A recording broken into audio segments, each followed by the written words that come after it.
Hey everybody, this is going to be basically just a quick video going over everything that I'm doing to change from a regular truck intake manifold to a Trailblazer SS NNBS breadbox manifold, whatever you want to call it. This one is one that a buddy of mine shaved and we ended up trading for a couple of parts, and I finished up the paint work and that on it.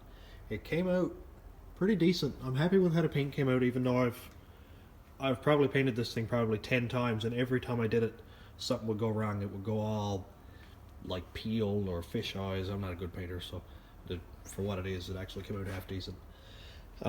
So this one's been ported to a 92mm, and this is the throttle body I'm going to be using. It's a WARR 92mm drive-by cable throttle, and a nice piece that I traded to another buddy of mine for, you know, parts, favors, whatever. And regular Trailblazer SS rail with one inlet, and these are actually truck injectors, 25 pound per hour regular 9906 LM7 injectors that I decapped. So here they are with the caps all taken off of them, and I did a backyard flow rate tester and they came out to about 80 pounds per hour. So that's a big difference, and I decapped about 30 injectors, and they came out anywhere between 60 and a couple of came out to like 85, but I think they were like leaking. So these are all nice and equal, and even when I did a dynamic test, they all came out equal. I couldn't get an actual flow rate because I don't have a machine to do that. I could only do a static flow rate test, but at least they all came out equal. But one thing that I ran into was where my injector is going to fit this rail and then fit the intake. So what I found out, I couldn't find any information on the internet, so I said, well, frig it, I'll try and bolt them together and see what happens. And they actually bolted up perfect, no spacers. There wasn't, like, they weren't too high, everything seemed fine. So I'm just going to bolt it all together and give you an idea of what it's going to look like.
So we got it all bolted together, and man, does this thing look pretty.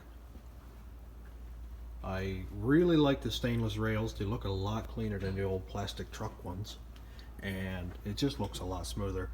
If I get them cleaned up enough, they might actually match the throttle body a little bit.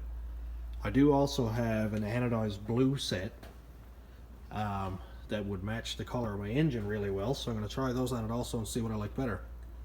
So what we're looking at right now is these injectors actually fit really well into the intake. They fit up into the rail perfectly. There's no gap. And also, where they bolt on to the intake manifold down here, I didn't need to use a spacer or anything, which I thought I would. No spacer here. None there. And I am going with a turbo setup, so I'm going to need to reference my fuel pressure with a regulator. So I won't be able to use the truck regulator because of course I'm not using those rails. So I'm just going to get an eBay 1-to-1 fuel pressure regulator and mount it on the firewall or on the back of the fuel rail back here somewhere. And that'll be pretty much good to go. I just have to make up a throttle cable bracket up here, to accept the cable, because of course this was a drive-by-wire intake manifold, and then switch over my throttle position and IAC and bolt it onto the engine, and yeah, bolting on some extra horsepower, so everybody loves that.